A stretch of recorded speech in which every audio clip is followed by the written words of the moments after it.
If you need the threat of danger to linger over you at every moment, one of these dangerous mansions or homes might be right for you. Want to leave your phone far, far away so you don't have to see what Will Smith and Kanye are up to? The Katskhi Pillar in Georgia might be right for you. 130 feet above the earth is a pillar chosen in medieval times to get away from all the bizarrities of the days of King Arthur. Monks lived and died there until the 1500s, completely isolated from everyone but each other. Then it was abandoned until 1995, when a local monk, Maxim Kavtaradze, took it over and has been restoring it ever since. Living up there, you're at risk of a deadly fall whenever you're outdoors, and it takes a 20-minute climb up a ridiculous iron ladder to get there. Get up there, though, and you can scream "Top of the world" like James Cagney in White Heat as loud as you want, though. To see it, stay in the nearby Tribeca Hotel in Tbilisi City, 200 miles away for $300 a night, and take a $100 excursion to the Katskhi Pillar. In the early 1900s, La Jument was built. A lonesome lighthouse off the coast of France is the world's most dangerous lighthouse. Its keeper faces the wildest waters Western Europe can muster. As you may know, lighthouses and their live-in keepers save lives with their guiding light. So only a true hero can live here at La Jument. Its entrance gets constantly whipped by the angry waves, so prayers to Poseidon must be made before exiting the watchtower. Prior to the financing of La Jument by a wealthy Frenchman who almost died in a shipwreck himself, a great many ships were sunk in that area, increasing the risk of potential ghost activity. The lighthouse has since become automated, and like many lighthouses, hasn't had a keeper since 1991. This historic lighthouse is estimated to be worth $995,000. Fastened to an otherwise vertical cliff face, this $2.5 million five-story home will be located in Victoria, Australia. The garage is on the roof, and it takes some time to get used to driving off the edge of a cliff to get home. And you probably should not buy a 9,000-pound, $110,000 Hummer EV to park on this hanging cliff house. Designed by Modscape, an Australian architectural firm, they were inspired by the way barnacles cling to ships, and not by the child's game Hangman. It would be prefabricated and stapled onto the side of the cliff by pins. It's still a concept home, no takers yet. Might I suggest it be able to detach from the cliff if residents get in trouble, and it be able to turn into a submarine once it hits the water? Just a thought. In the 1950s, in the middle of the St. Lawrence River in Alexandria Bay, New York, a tiny house was built on the smallest inhabited island in the world. The 3,300 square foot island is no bigger than the size of a cartoon deserted island. The hub, aka Just Enough Room Island, is part of the 1,864 islands that form the Thousand Islands that straddle the U.S. border in New York State and Canada in the province of Ontario. The isle had to clear 3 criteria to be considered one of the Thousand Islands. 1, it has to remain above water year-round. 2, it has to have 2 trees, and it has exactly 2. And 3, it has to be more than 1 square foot. It's a dangerous $200,000 cottage, as it's at the constant risk of flooding. Just the slightest rise in water level could ruin this house, not to mention one misstep and you're in the river. Similarly sized homes on land in Alexandria Bay go for around $145,650. The vacation home was purchased by the Sizeland family, and it even has a small beach. 256 feet above the ground hangs Zuan Kongsi, the hanging monastery in Mount Heng, in the Detong province in China, around the year 386 AD. Some monks wanted to get away from it all so badly they drilled holes in the side of Hangshan Mountain to mount supports. It's dedicated to 3 different faiths, oddly enough: Confucianism, Buddhism, and Taoism. Very avant-garde. Its high location was chosen probably to avoid flooding and harsh weather conditions. It's shocking to think such a structure was built over 1,500 years ago without any cranes as we know them, and that it even got built at all, and continues to stand. People were shorter back then, and so the handrail will be quite low for most people. Pay attention as you're walking up there, or you risk falling. And definitely don't look down. A tour of the monastery will run you about $60. Mount Merapi, or Fire Mountain, poses a danger to the 75,000 people who live at the base of it. This active volcano can spew and destroy the homes beneath it. It last erupted August 7th, 2021. This is known as a decade volcano. It erupts a lot. The last deadly eruption was in 2010, ending the lives of an estimated 140 people. The island frequently experiences quakes and eruptions as it lies near the intersection of moving tectonic Pacific, Eurasian, Australian, and Philippine plates. The magma from the plates sinking under the others, as well as water and gases of the subducted marine sediments, push through these volcanoes with explosive force at times. You adventurous types can do the Jurassic Park-style Jeep lava tour of Mount Merapi for 450,000 Indonesian rupees per Jeep, or $31.33 US. Staying in a hotel in Mount Merapi will run you about $75 a night on average. Not bad. The overwater bungalows in the Maldives are at risk of drowning. Because of the melting ice caps, sea levels are rising, and these luxurious bungalows that sit in the middle of the water might be no more in not very long. There are already some island homes literally falling into the ocean. Many entire Maldives islands are at risk of disappearing as well, and some already have. A family went out to the island of Calais one day for a picnic to find that it was no longer there. So plan your vacay there sooner than later. Vacation packages start at around $1,200 for a round trip, and an all-out stay in the world's first underwater suite at the $50,000 a night Miraka suite in the Conrad is the appropriate rate of ball in the Maldives. The Maldives are like your favorite rock band. Go see a show as soon as you can. They won't be around to entertain you forever. Residents of Lake Kivu on the border of Rwanda and Congo know that deep in the lake there lies an underwater volcano. The methane gas in that volcano could supply Central Africa's energy needs for generations if it could be harnessed. Its 86.4 square mile deadly gas treasure is worth an estimated $21.9 billion. If the Lake Kivu volcano were to erupt, though, 3,861 square miles or so would be affected, and over 2.5 million people would be in danger of losing their lives and homes. An underwater eruption is called the limnic eruption, and it's already happened once in Cameroon at Lake Manoun in 1984. Hundreds of residents lost their lives. That very rare type of natural disaster is where dissolved CO2 suddenly erupts from deep underwater, forming a gas cloud capable of suffocating all life in its radius. Limnic eruptions can also cause tsunamis and seiches, as the rising carbon dioxide replaces water. Lakes at risk of limnic eruptions are also known as exploding lakes. Even if Lake Kivu doesn't erupt, in approximately 100 years, the lake will be filled with so much gas, it will burst out by itself. This will cause more immediate loss of life than the dropping of a nuclear bomb, which only has a radius of 3.7 miles. Surprisingly, Lake Kivu does attract tourists. Stay in the Serena Hotel for $242 a night for a little taste of danger.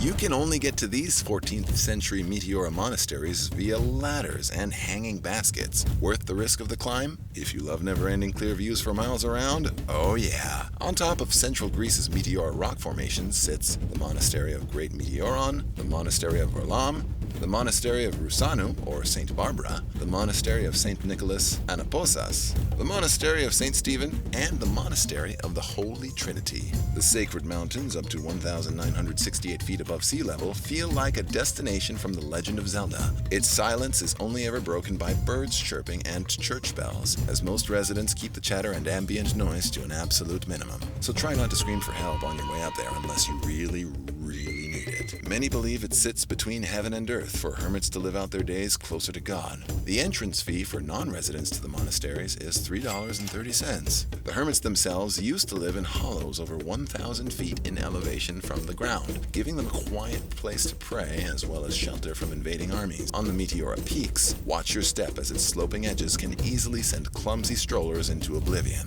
Buying property in central Greece near the Meteora isn't cheap, but not the most costly in all of Europe. Look to pay $102,484 for a 1,000 square foot condominium in central Greece. The most famous Sutyagin wooden house in Arkhangelsk, Russia, started as a reasonable 3-floor domicile, but its builders ran amok and gradually increased its height to 13 floors. It's the tallest wooden single-family house in the world. It's been condemned since 2008 because of its extreme fire hazard.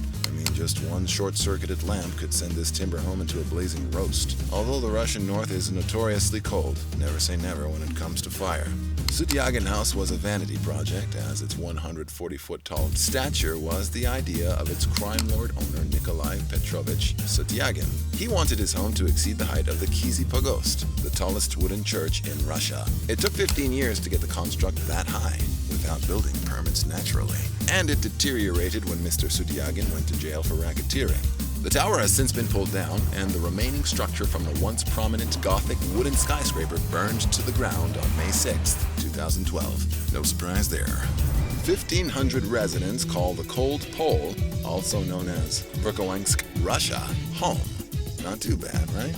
Berkowink's average January temperature is 74 degrees colder than that at negative 56 degrees Fahrenheit. That's just a little warmer than Prospect Creek Camp in Alaska gets in January, by the way. The cold pole is a real niche market living spot and has even become a tourist destination for deep freeze freaks. Stay at the humble Geolog Hotel for $150 a night and have a frosty time, I guess. The Afar Nomads tough it out in the hottest place on Earth, the Afar Desert in northern Ethiopia. The temperature sits between a sweltering 122 and a punishing 140 degrees Fahrenheit. They consider 86 degrees to be a cold day. Their homes are simple tarps draped over sticks. Survival is tough out there in the Afar Desert as water is scarce and solid meals can be days apart. It's a miracle anyone can survive out there at all with that constant extreme heat. That's why the 1 million happy and proud Afar Nomads alive today are known as the greatest survivors. Flights to Ethiopia from the US start at $1,300 if you're heat curious. The Gothic-styled Liechtenstein Castle is a breathtaking castle located in southern Germany. The castle was built in 1840 and remains privately owned. And while it is still beautiful to look at all these years later, it is certainly risky too. The castle is perched precariously high on an escarpment, 820 feet above the Ichaz River. Its altitude is a staggeringly high 2,680 feet above the Reutlingen district. Filled with towering staircases, the castle is a fall waiting to happen. Luckily, renovations after World War II made it somewhat easier to navigate, but it's still a very risky place to visit. Between a rock and a hard place sits the Casa del Penedo, or Stone House in northern Portugal. It was built from 1972 to 1974 and looks like a house the Three Little Pigs would have built to protect themselves from the big bad wolf. The Flintstones-inspired home sits on a wind farm and uses boulders as its walls, foundation, and ceiling of the house. The house is only as dangerous in the event of a hard fall. Those stone floors can be fatally unforgiving. These days, the former residence is now a museum. In Portugal, it costs an average of $547 per square foot to build a home. So the 700 square foot stone house probably cost around $382,900 to sculpt. The banking haven of the Western world is a great place to store your money. But Grand Cayman and the Cayman Islands can fall prey to the major league hurricanes it attracts. A really big hurricane hits the Grand Cayman Islands once every 2 years. That's not a lot of time to rebuild your home after the house just survived hurricane-force winds and potentially damage from flying objects. The average home in Grand Cayman costs $1.6 million, by the way. In 2004, people who built houses on these islands were completely devastated thanks to Hurricane Ivan. It came along and wiped out 70% of the buildings on the island. That's one of the prices of living in one of the Caribbean's greatest paradises. Many major corporations are grateful the banks were okay, as the banking industry's total international assets are $597 billion.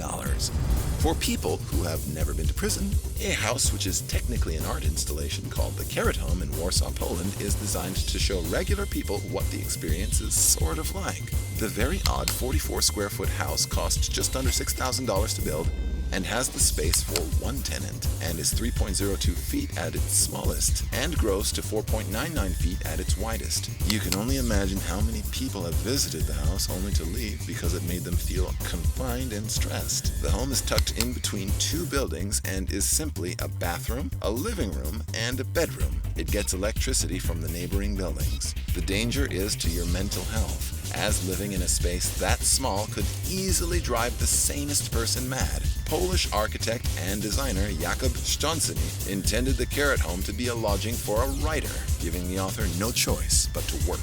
There are homes on the Tibetan Plateau in the Shanktang region that sit around 16,400 feet above sea level. For comparison, the top floor of the Empire State Building, the 102nd floor, is 1,250 feet above sea level. The rarefied air up there requires new breathing habits to survive in. Regos can develop hypoxia and pass out or worse. The local population seems to have acclimatized, though. They live in huts and enjoy being able to kiss the sky every morning. Planes rarely fly over Tibet because of its extremely high mountains, which average out to 14,700 feet in height, as well as the absence of emergency airports to land in, the risk of jet fuel freezing, and extreme turbulence. Try to do it in Microsoft's Flight Simulator. I dare ya. Greenland is a dangerous place to build a house. While it seems odd to put an entire country as a living hazard, consider the effects of sunlight on your well-being. The sun and moon cycle are on an almost otherworldly schedule out there. There are 3-month periods when daylight never ends, and 3 months when daylight never comes. 90 days of night can be painful for the soul. Think of that when you think about joining Greenland's 56,081 person population. And don't forget about the 600-pound polar bears. They aren't as friendly as they are in the Coca-Cola commercials. The average home price in Greenland is $639,497. You've heard of sea levels rising. But deserts expanding? Minkin County in the northwest Gansu province in China is creeping towards the city at 32.8 feet per year. The Chinese government has stepped in and is displacing people as its population grows very aggressively. But the gradual / all of the sudden process has begun. Farmers are fighting the desertification, but starvation could be just around the corner for stubborn residents. The Jetsons must have inspired the chemosphere, located in Cali's Hollywood Hills. Built in the swinging 60s, the John Lautner UFO-ish design has been called the most modern home in the world. It's dangerous because it's erected on a steeply 45-degree rising hillside. The space-age home hasn't tipped over yet in an area famous for landslides and earthquakes, so it's not as dangerous as previously thought. The San Fernando Valley home was featured in the 1984 Brian De Palma film Body Double. It was up for sale for $1.05 million in 1985, which in 2022 dollars is $2,866,500. Cheap by today's California standards. Factor in the housing bubble and nostalgic appeal, and you might just have yourself a $4 million price tagged home. It's called the House of Death, and its danger is the fear it elicits. The New York house was built in the 1850s, and 22 people have died in it since. Apparently, you feel off balance as soon as you enter, and the feeling that you want to leave overwhelms you instantaneously. Former residents of 14 West 10th Street have claimed that icy hands of the house's former inhabitants reached out from the afterlife to grab them. People have even claimed to have seen Mark Twain there, who passed in 1910 and actually lived there from 1900 to 1901. If I saw the ghost of Mark Twain, I'd ask him to proofread this video's script. You also have to watch out for its resident ghost cat. The assessed value of 14 West 10th Street in New York for the current tax year is $3,671,550. You'd have to be pretty hard-headed to build a house on a rock in the middle of a river. That's exactly what a group of rural Serbian swimmers were when they built the Drina House in 1968. They needed shelter when swimming conditions got too wild. The house has been destroyed several times by flooding, but has been rebuilt just as many times, probably as a monument to the human spirit. Breakable but remakeable. Also, they really took that whole "a house is only as strong as its foundation" thing to heart. Tours of the Drina River and its surroundings start at $138 a person. Any home built in Tornado Alley in the U.S. risks falling victim to some of the most violent tornadoes in the world. The severe weather in certain areas of Texas, Louisiana, Arkansas, Oklahoma, Kansas, South Dakota, Iowa, and Nebraska require you to get windstorm insurance, which can be critical in the months of April to September, where the bulk of the 1,200-plus tornadoes hit the United States at wind speeds in excess of 300 miles an hour.